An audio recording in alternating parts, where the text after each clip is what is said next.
RPGmaker, a great way to make a game when you're on the budget. Some with good ass combat, those who are more narrative heavy, ones that scare the shit out of you, many that are Earthbound inspired. And also, there's porn. People want to tell a visual story, but an independent developer doesn't have the money and resources to make a AAA dream come true. So with something as successful as RPGmaker and many programs like it, it's possible to make the game you always wanted, even if you are limited with what the program can do. I mean, Undertale is technically not RPGmaker, but it's close. Look at what it can do and the cult following that took the world by storm. Many of them I have either played or watched tend to not have combat in them, or really any real gameplay elements at all. They're novels disguised as video games with extra steps. In my opinion, most of them tend to be forgettable and only exist to kill your time. But hey, it's not all bad. Look at Yume Nikki, it's a bunch of walking, but the surreal imagery and the concept of being isolated in your room all day and the only form of escapism you have is your dreams. Very little RPGmaker games gets extremely honored and get adaptations in different mediums. One of them being Angels of Death. Right after I finished the game, the first trailer for the anime popped up in my YouTube feed and I was like, holy shit, what a coincidence. After the series was finished, it was hit with mixed reviews. Some people loved it and others dropped it. To be honest, I don't blame them. Because it calls itself a horror, but how can you get scared when the most silly anime tropes are thrown into your face? Many people who watched it never played the game, and if you for some reason don't know, translating video game elements into a show can be a hindrance. Doesn't help that it was something simplified like this, so translations need to be creative. So instead of elevating the game, it copied it. It's like your friend telling you that he was going to give his girlfriend a box of cookies, but he removed the cookies and placed his severed finger in there. You try to one-up him, do the exact same thing, but you place your finger in the middle of the assorted cookies. It looks nice at first, then she immediately sees the red flags. So I wanted to find what makes Angel of Death interesting enough that it warrants an adaptation. And what I found was a teenage girl's nightmare and wet dream. The game is broken up into 4 episodes. Each episode you have to deal with some crazy ass motherfucker who wants to kill you. You wake up in a desolate room and start to look around the floor. You find out that you're playing as a 13-year-old girl named Rachel Gardner. Ray for short. She wants to leave this place and see her parents again. I gotta say this right now. I really like Rachel's design. She looks cute and pretty. Maybe it's something about that striped shirt that makes her stand out. She looks like someone I dated back in high school, but she had to move because my parents forced me to take my medication. I never got to see her again. Almost like she never existed. After getting through the locked gate, you enter an elevator that goes up a floor. B6, huh?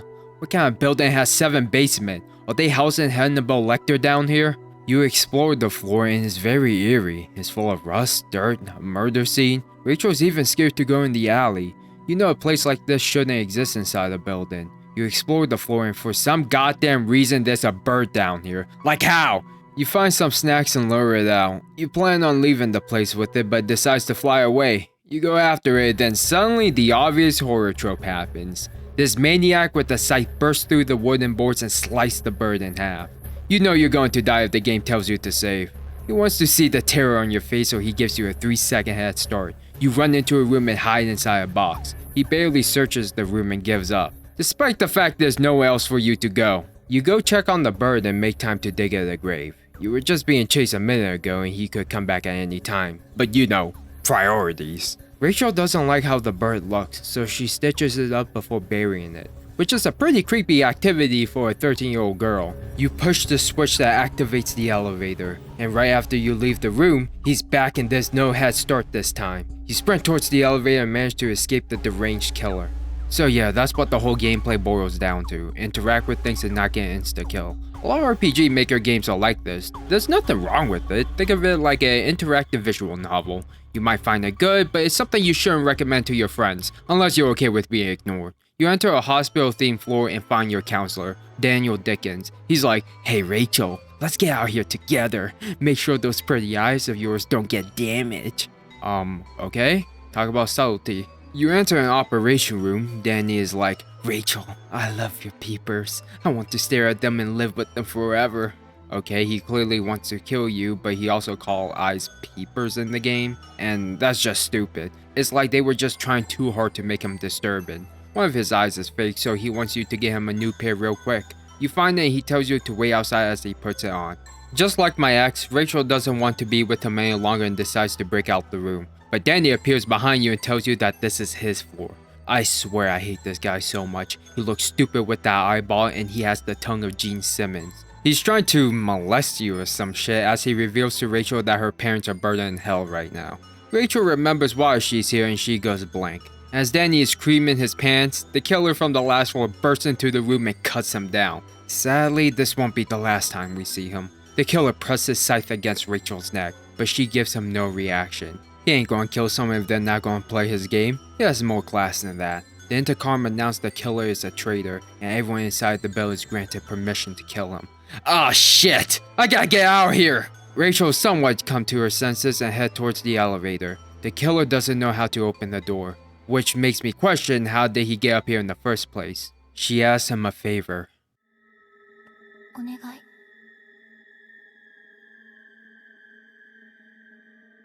私を殺して。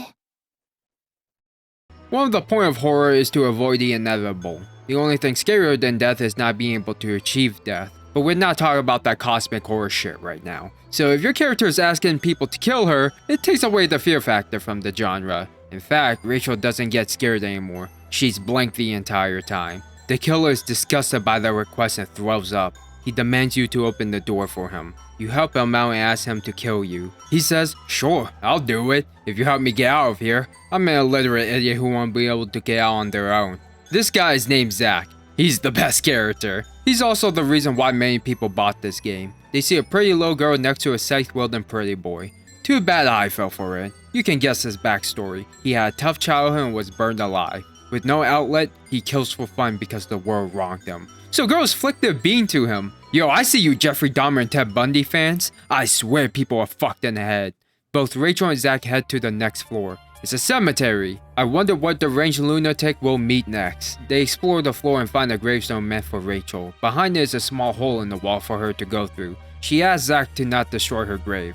Yell to me if you're dead. I can't yell if I'm dead. Rachel finds a letter talking about the crush they have for her. Oh boy, the next lunatic is a child. As Rachel is trying to figure out how to get to the next room, Zach is bored, so he decides to grab a pickaxe and have the time of his life by defiling graves. He unintentionally pushes a switch and unlocks the door for Rachel. Good job, Zach! This room is the last time the game will ever attempt horror. When I first played this, I was scared something would appear right in front of me and then jump scare. Good thing that didn't happen. You find some documents on Zach and figure out that his real name is Isaac Foster. He was placed in a terrible orphanage and committed murders ever since he was a kid. Since then, he's been on the run. You confront Zach about it, but he brushes it off and decides to tell you a story on why he hates liars. The reason he hates liars is pretty weak. His whole character revolves around him keeping promises and telling the truth. So when he explains how a random woman lied to him about being his fan so she can get away, you realize how minuscule he is for how much it dictates his character from here on. But hey, maybe we explore his past more, or true crime this. To prove that he really means to kill her, he destroys her grave, signifying that she will not die here. I'm already getting wet. Rachel needs Zach to push a switch for her and tells him to enter the possibly acidic waters. She keeps asking if he will kill her once they get out. Yeah, she asks this a lot. Even Zach is annoyed. If you want to die so badly, why not neck yourself? Because God would not like that? Alright, little bitch, now you're just crazy. If she wants Zach to kill her, she would need to smile for him. Because nothing is better than killing happy people.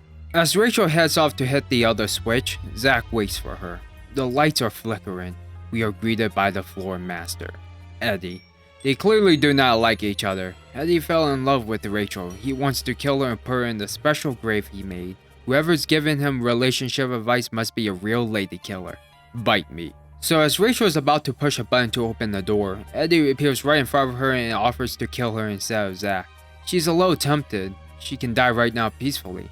But that would break her promise to Zach. Zach appears from the other side of the wall and starts screaming at Rachel. I will be the one to kill you. I swear to God. That's the type of thing you say to your worst enemies. Zach breaks down the wall, get used to his inhuman strength, and saves Rachel from Eddie. Listen, little girl, don't think about dying before you become useful to me. If I'm useful, will you kill me? Oh my God. Rachel is obsessed with the fact that he swears to God. For God's sake, Rachel, Zach hates liars. Isn't that dialogue great? They move on and run into Eddie again. He tried to be a gentleman about it, but he can't handle rejection. Now he'll kill her without her consent. Zack holds him off as you make your way to the power button. Now you get to play through this really intense maze section. It's small and short enough to not annoy you. You switch the lights back on. Idiots accept that she rejects him. But Zack comes in and kills the kid. Look like he's grounded. If you feel like he had very low screen time, he did. I'll get back to him later. Both Rachel and Zack enter the elevator and head to the next floor. The elevator scenes are the best moments in the game. Just two crazy people interacting about how much they want to use each other for their own self-interest. We enter the next floor and there's an iron gate blocking our progression. Zack tries to cut his way through, but it's iron bars. They also get shot by a minigun attached to the wall, so that didn't work out. A crazy bitch in the intercom is excited that she's been brought in new inmates. She has her eyes set on Zack in particular. I mean, who doesn't? Rachel and Zack have to play the crazy bitch games in order to progress. They take each other's mugshots, symbolizing they are in prison, because no one would have ever figured that out. Now it's time for the Saw episode, but less gory. They enter a room full of creepy dolls and look around the place. There's nothing to help them progress, so Zack had the smart idea to sit in a very ominous chair. He gets locked to the chair and the floor master introduces herself, Kathy Ward. She's the most proactive character in the game. She gets turned on by punishing people, so you know. I try not to judge people who are into that stuff, but in this case, maybe she's taking it a bit too far. Zack gets electrocuted but survives. Piss as fuck. Now you have to save Zack from smelling like burnt chicken. The loathing gaze of the audience upon the sinner. Okay, we just have to break the dolls' necks. Some of them refuse to budge. Hey, how are you doing, Zack?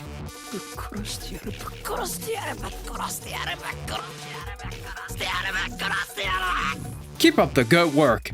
She grabs Zack's scythe and cuts their heads off. The door unlocks and Zack is fine. It takes 100 to 250 volts to become lethal. The volts of the electric chair when you turn the amps up is around 2000 volts. So, he's not normal. Clearly, we enter the next room. Kathy informs us that this is a gas chamber that will be filled with gas if we inhale its toxic fumes that will surely kill us. This is a used up gas mask that only one of us can use. We're on the timer. If it runs out, Kathy will release an even more powerful gas that will kill us. Better get started. This is a puzzle room and you are given more than enough time. You have to switch between Rachel and Zack to find items in the room. While Rachel is smart, she is short and weak. Zack is tall and strong, but he would have trouble trying to solve a 1x1 Rubik's Cube. You interact with everything in the room and balance the weight of the center on the scale and obtain a battery-powered lantern. There's an open vent that both of them can't reach. Zack picks up Rachel and tosses her in it. You crawl through the vent and play a really awful memory game to find a keycard. She heads back to Zack, but the gas is getting to her. All he has to do is insert the keycard and they're home free. He repeatedly inserts it backwards and breaks the card. Kathy is like, wow, you are actually an idiot. Time for the gas! Before being poisoned to death, Rachel comes up with the brilliant idea to use the gas to blow up the place. So she becomes Walter White and make an explosive battery. They both hide in a giant safe as the whole place blows up. They make their way to the next area, but the gas got to Rachel, so they decide to take a break. He stares at this sleeping Rachel and hopes that he can kill her when she makes a genuine smile for him, because that normally happens when you're being killed. They wake up and head to the next room. It's full of spikes, traps, and platforming. What kind of budget Kathy was given? In fact, so far this entire floor has been really unfair. If you're not a superhuman like Zack, or you're doing this solo, you're screwed. There's two different paths, so they decide to split up. They both reach the end and enter the next room. There's syringes on the table for them. Kathy finally meets them in person. She explains that in order to move on, you have to fully inject yourself with the medication. One of them is full of vitamins, and the other one is full of hallucinogens that will make you live through your worst nightmare and you'll definitely go insane. Good luck! Confused on what to do, Zack takes a syringe and injects himself with both of them. As the two meet up, the hallucinogens have taken effect and now he really wants to kill Rachel. She wanted to die anyway, but would Zack really be okay with it? Zack hasn't made it out yet and she hasn't given him the smile he wanted. Zack briefly recollects himself. Just don't try to get killed by me, alright? Good girl. You have to escape him. You run into a room but it's a dead end. Zack has you cornered. As he's about to finish you off, he's shot in the shoulder. Kathy is enjoying the show. Kathy throws Rachel a gun and demands her to shoot Zack. He's screaming at you to kill him. If not, you'll be killed. But Rachel refuses. She wants to die anyway. Zack would feel like complete shit if he kills her without a genuine smile on her face. She's so close to the perfect smile. It makes Zack happy. So happy he cuts his own stomach open. The weird thing is that I can relate to this in a way. It's like being so hyped that you start to bounce around and cause physical harm to yourself. Or maybe that's just me. Kathy is frustrated that she couldn't pass judgment on him and blames Rachel for not pulling the trigger. Surprise, surprise, Zack is still alive. Kathy is happy she gets to kill Zack. Rachel points the gun at her, but it contains 0 bullets in it. She said, "You don't have the balls to shoot me anyway."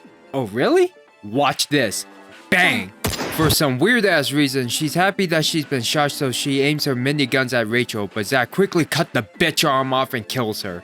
Finally, she's gone. Zack feels like a new person and he's proud of Rachel. Nothing like a girl cooperative murder.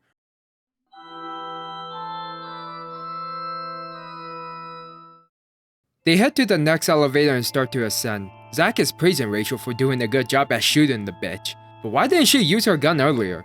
She doesn't answer. In fact, if you have many questions at this point, don't expect them to be touched upon. There's only more questions to come.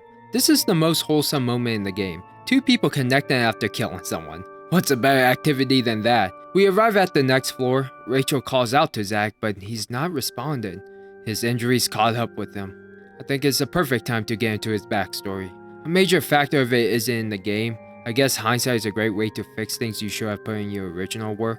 That's why remakes and remaster exist. When Zack was a kid, he was abused and burnt alive. He survived but was sold off to a terrible orphanage. He was treated less than a human, forced to bury the body of other kids. One day, he caught himself watching a slasher flick.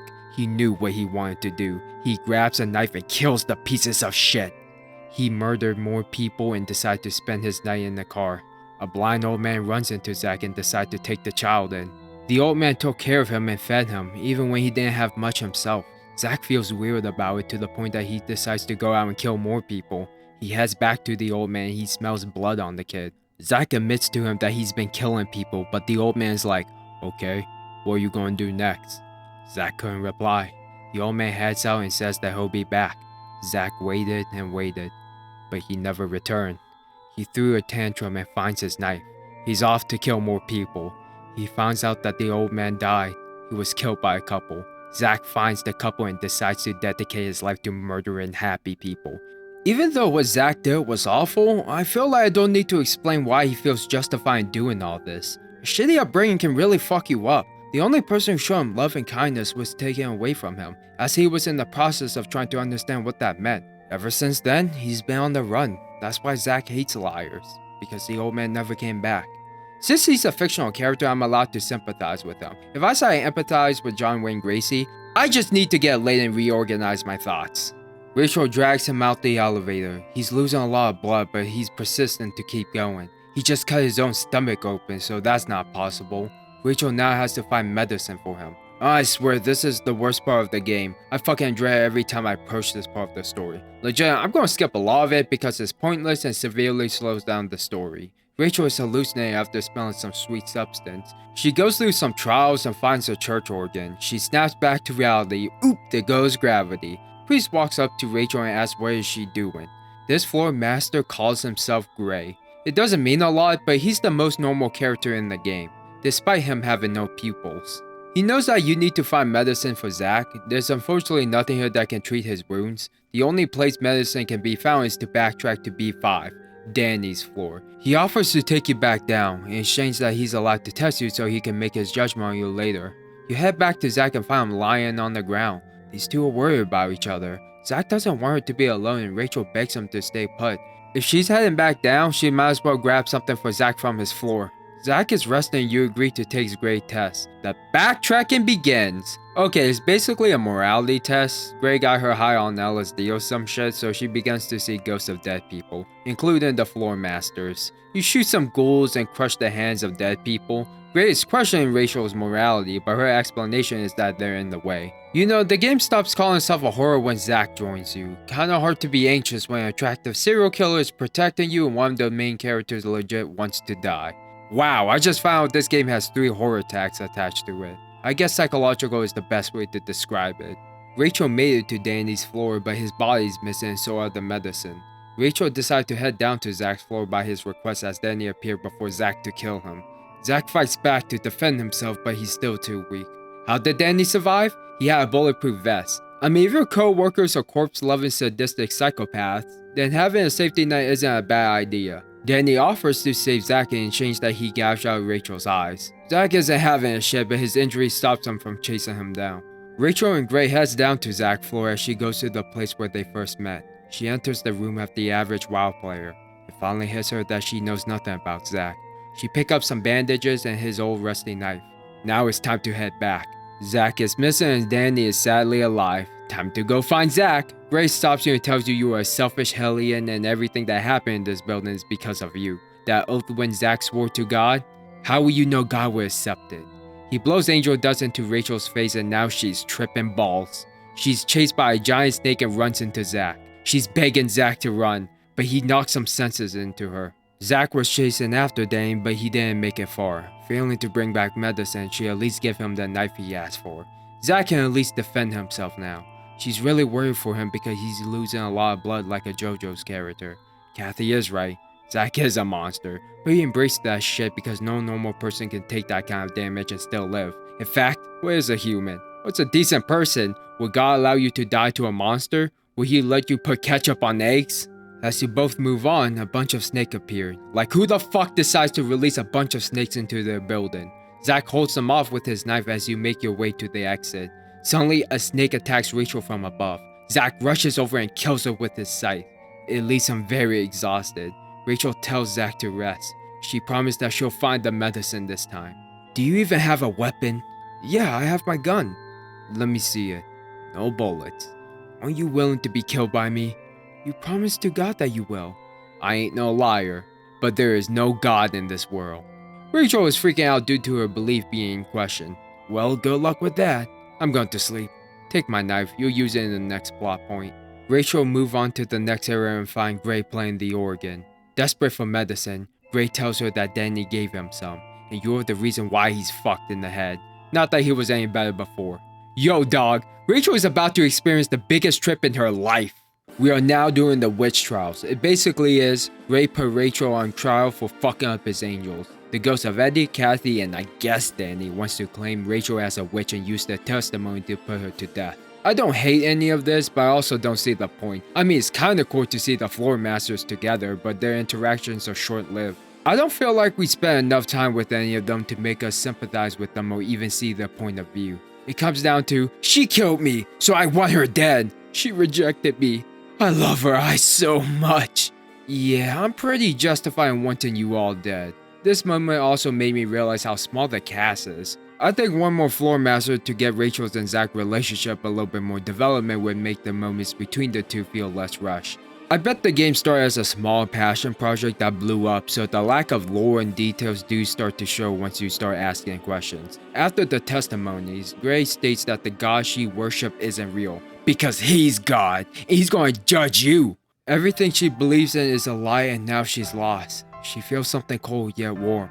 Rachel remembers that she has Zach's knife, a knife that was given to her by someone precious to her. She cuts herself and holds the knife close. Rachel breaks out of the illusion and threatens Gray to give her the medicine. Alright, you selfish harlot. God be damned you need that tetanus shot. She takes the medicine and decides not to kill Gray. No need to if he ain't a threat anymore. Rachel returns to Zach and starts tending to him. Zach is glad she made it back alright. As she is stitching him up, he asks why does she care about him. Because you're my god, Zach. What the fuck you talking about? I know y'all think about how crazy Rachel is. They head towards the next elevator that leads to the last floor, B1. Rachel wants to get to know Zach. She asks him about his burns. So apparently his mom's boyfriend set him on fire with the intent to kill him.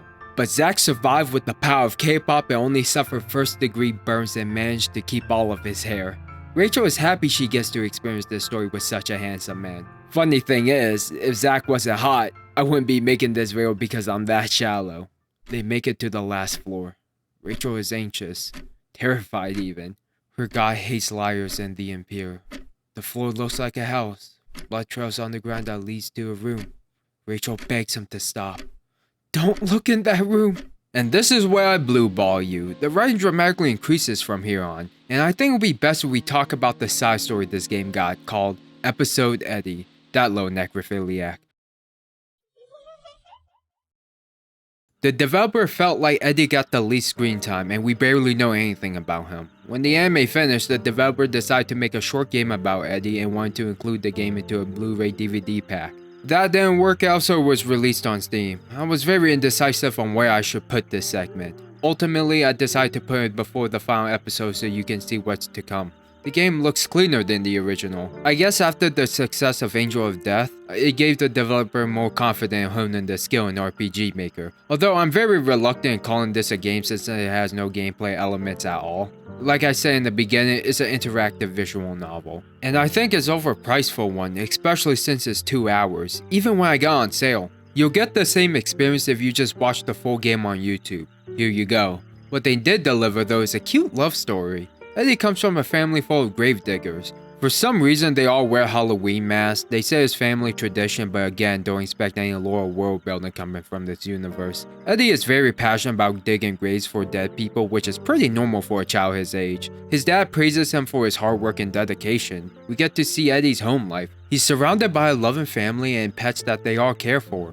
Then there's the eldest brother. He's an angsty teenager with anger issues. The family has a thing for inheritance and hand-me-downs. His brother has been lashing out and hurting the family pets. He doesn't want to inherit the family business, but their father is persistent. Eddie wants to ask his father for a new pair of gloves, but he was offered his brother used gloves. Declined the offer at first, he accepts. As Eddie is heading to bed, he speaks to one of his brother about how the eldest is abusing the animals. They're not his animals to abuse, they're the family's to love. The eldest overheard Eddie talking about him, but his brother begins to strike him. Everything in the house will one day go to him. Eddie decides to take the beating as long as he doesn't hurt the animals. Yeah, this is all pretty fucked up. You shouldn't be taking this kind of abuse, but when you're a child, you have no power. You know you should tell someone about this kind of thing, but in your head, you think you can make things work out, so you try to hold on. Unable to sleep, Eddie decides to go bury the pet rabbit that died recently. As he's doing that, it brings me to one of the themes of Angels of Death, the idea of possession. Can something really be yours if it was originally someone else's? Think of it like your parents getting you a used car. You're going to be happy, sure, especially if you don't have much to begin with, and it is yours, but a part of you just wants something fresh so you can call it your own. You want to be the owner of the car, not the car's new owner. A voice calls out to Eddie. It's a girl with no name.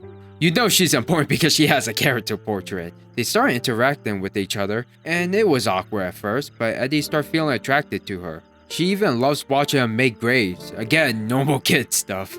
She has to go, but promises to come back. He has another reason to love the gravekeeper job. Night after night, they meet up and spend time with each other. Night after night, he deals with his family ignorance and his brother's abuse. As long as he gets to see her, he'll be fine. One night, they meet once again. But something is off. She looks a lot weaker and have cuts and bruises all over her. She dodges his concern and tells him not to worry. Eddie wants to bring her to his special place. He brings her to a beautiful cliff. He wants to get to know her, but she looks sad. She can't even give him her name, even saying things like it would be better if she didn't exist. Eddie starts to put two and two together since he's going through the exact same thing.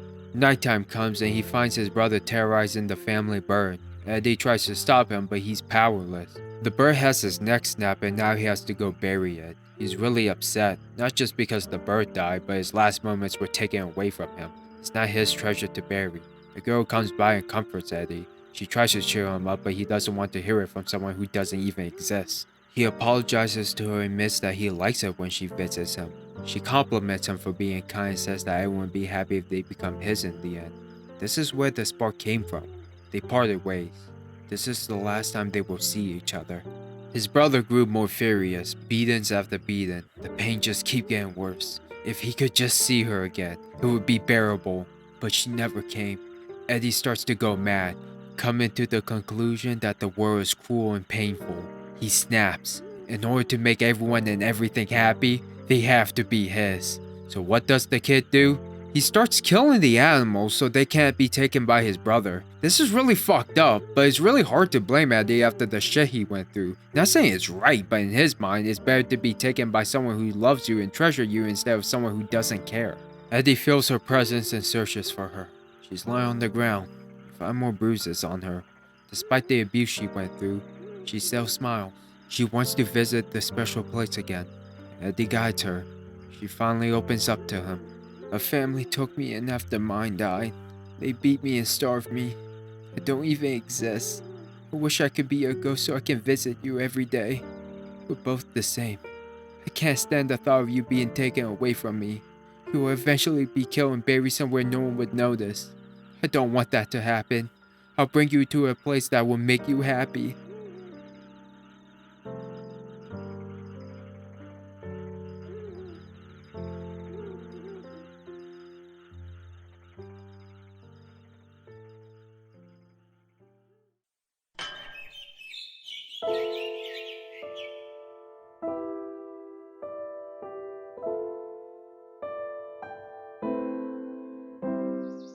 Remember when I said this was a cute love story? Yeah, I lied. This is a tragic one. Legit, I did not feel good after I played this. I didn't feel anything when the animals were getting killed because why the fuck would I care? But when he killed the girl, that shit hit me. Imagine the only good thing that came out of your life is getting murdered by the only person who genuinely likes you. His obsession with Rachel makes sense since they were not only similar because she also buried a dead bird, she also reminds him of the girl. So the love at first sight thing was him getting another chance to devote his love to someone all over again.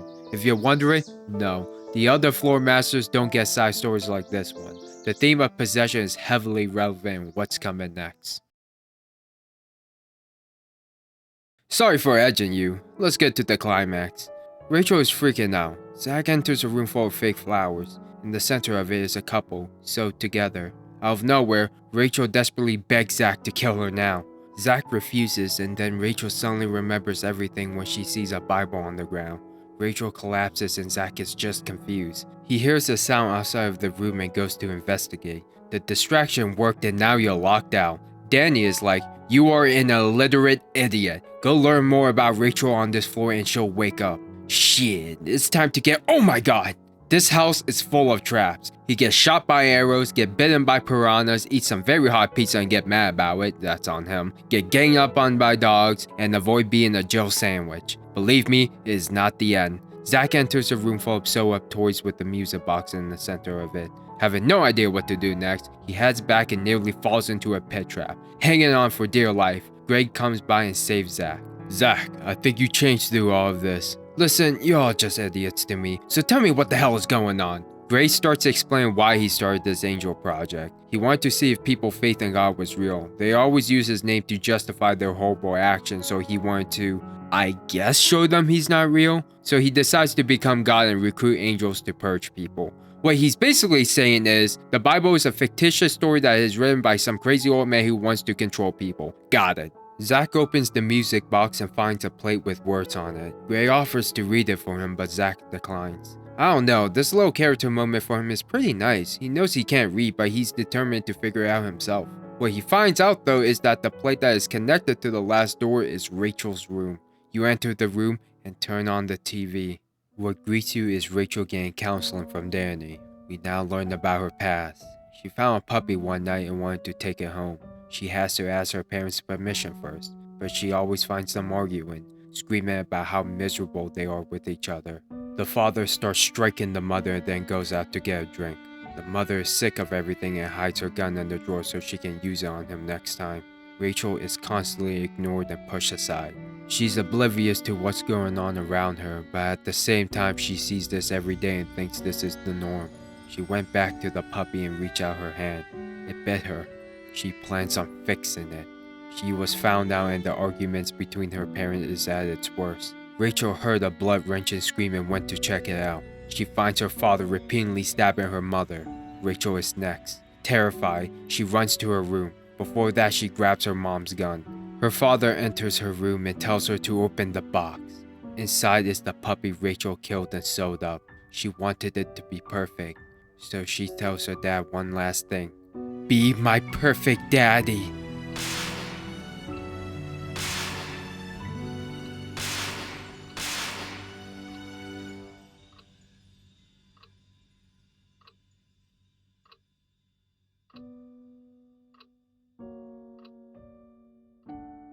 She sewed them together, and every day they spend time together with their puppy, the happiest she has ever been. She made her perfect family, so when the police came and took them away, it devastated her. Things never go her way. That's why she always looks so blank, neither dead nor alive. Because of that, her eyes remind Danny of his mother who committed suicide, so he invites her to a place where her eyes will stay eternal. This is her floor. Yeah, this is a decent plot twist. They never foreshadow her being a floor master, but you do start to put the pieces together when you explore the floor. You do ask, where does her strange behavior come from? Growing up in such a destructive environment will drain you, so when everything is gone and you have nothing to look forward to, you start to feel like death is the best escape. All she ever wanted was a family. Zack heads back to Rachel and Danny is nowhere to be seen. She wakes up, but before Zack can get anything out of her, Danny shoots at him. Danny, being a weirdo like always, explains that the reason Rachel is obsessed with God is because she read the Bible and took it too seriously, so that led her to want to repent for her sins by dying. Rachel wants Zack to be her God, but that's not who he is. She snaps. I have sinned, and I need you as my God. Now you have to chase her down. Can you guess what happened to Zack? That's right, the Pain Olympics. She puts a toaster in the bathtub, triggering a PTSD attack and blowing him up. A goddamn boulder? They really gave her everything. Rachel could have killed Zack many times already, but didn't. Zack finds her in the living room, but Danny points his gun at you, telling Rachel to end Zack, but she shoots him instead. This is between them. Rachel plans to make Zack hers, but he's like, if you're going to kill me, do it. Before you do, I'm going to kill you first. Surprisingly, Rachel begs Zack not to kill her. At least not like this. Not when her god is dead. Bitch, listen to me. Who swore to kill you? My god. No!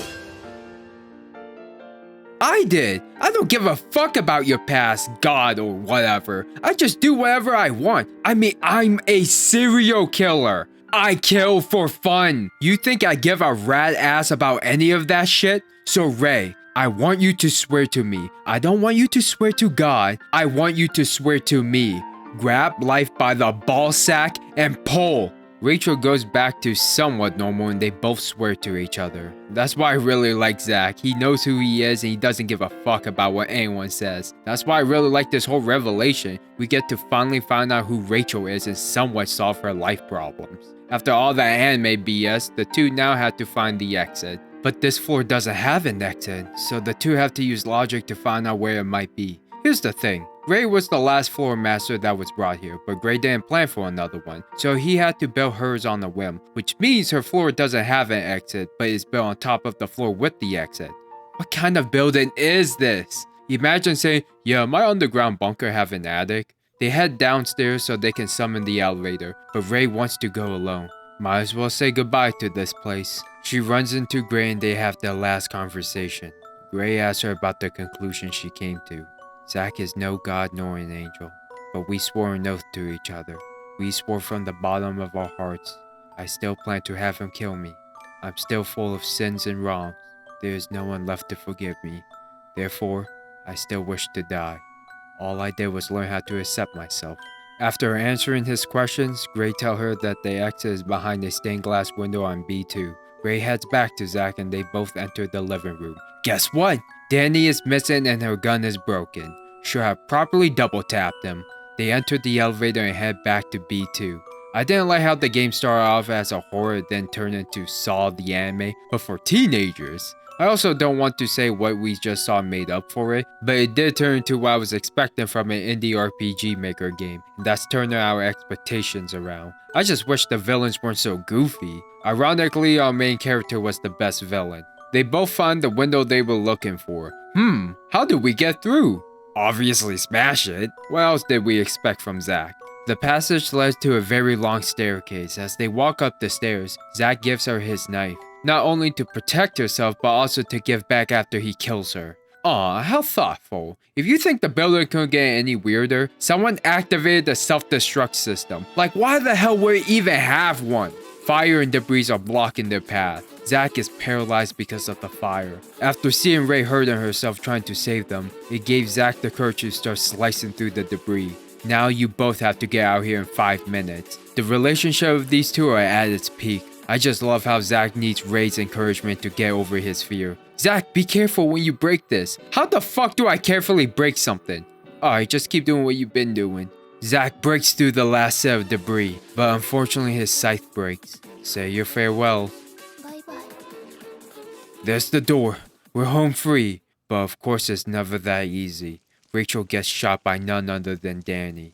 He shoots Zack and is ecstatic that he gets to be the one to make sure they will never fulfill their vows. Zack begs Ray to not die. He doesn't want to be a liar. She claims that he won't be one. Zack, you are not a monster nor a god. You've always been a human. So stop always being so devoted to me.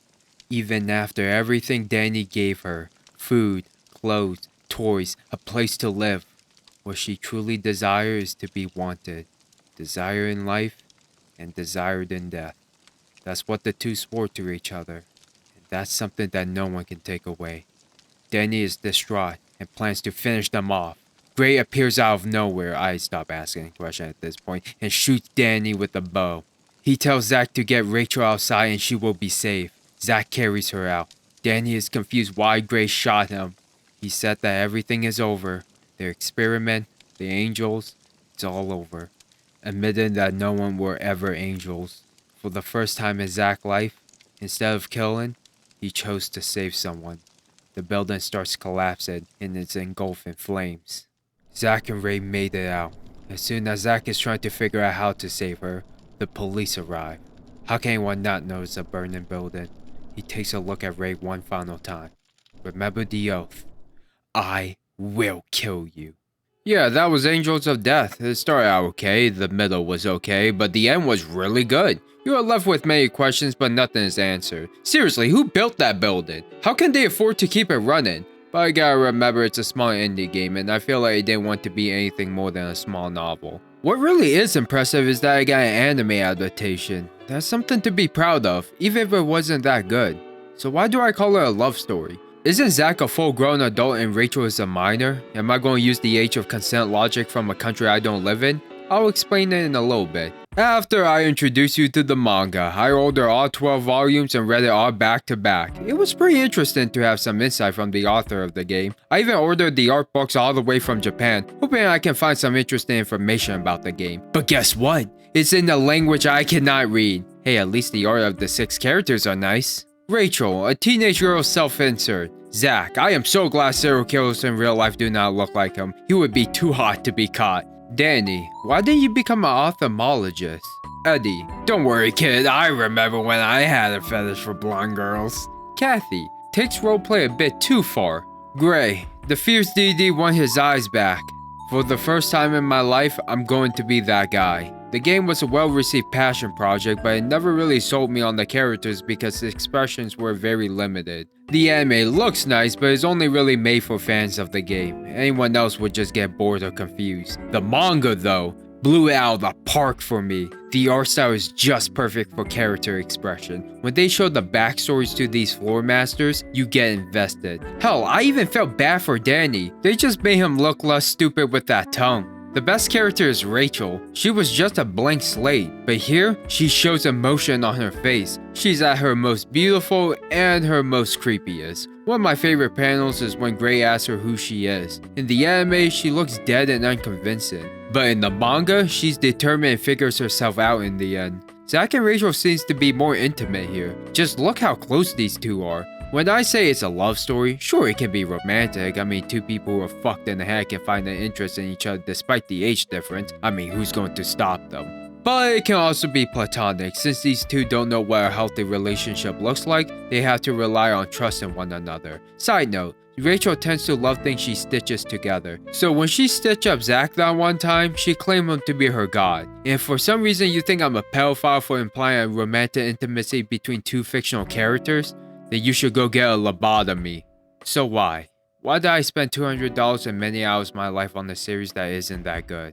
Well, I learned that when you really invest the time and money into something, you start to appreciate certain aspects of things. One of them is how much the author Makoto Sanada really cares about their work. So much so they wrote a prequel series, which is okay. The world and characters aren't really interesting enough to warrant a series, but hey, they wanted to expand the lore at least. The other one is how much I want to see the relationship between our two main characters can be interpreted in different mediums. And I found something. I felt like a teenager again when I read this series. There's an epilogue and I'm going to use the manga to explain it, which is funny because this is a channel where I exclusively talk about video games. Rachel has been sent to a psych ward due to her mental derangement. She gets consistent counseling for her destructive attachment to a murderer. The counselor walks Rachel back to her room. It's a wonderful night. A full moon amid in blue light. The counselor told Rachel that she's getting better, more calm and collective than when she first arrived. So she decides to tell Rachel something to put her at ease. That murderer that she was so attached to was given the death penalty. Rachel doesn't react, but we know that inside, her heart shattered. Somehow, Rachel managed to keep the knife that was given to her. She was unable to sleep, and now her mind and body will never know peace.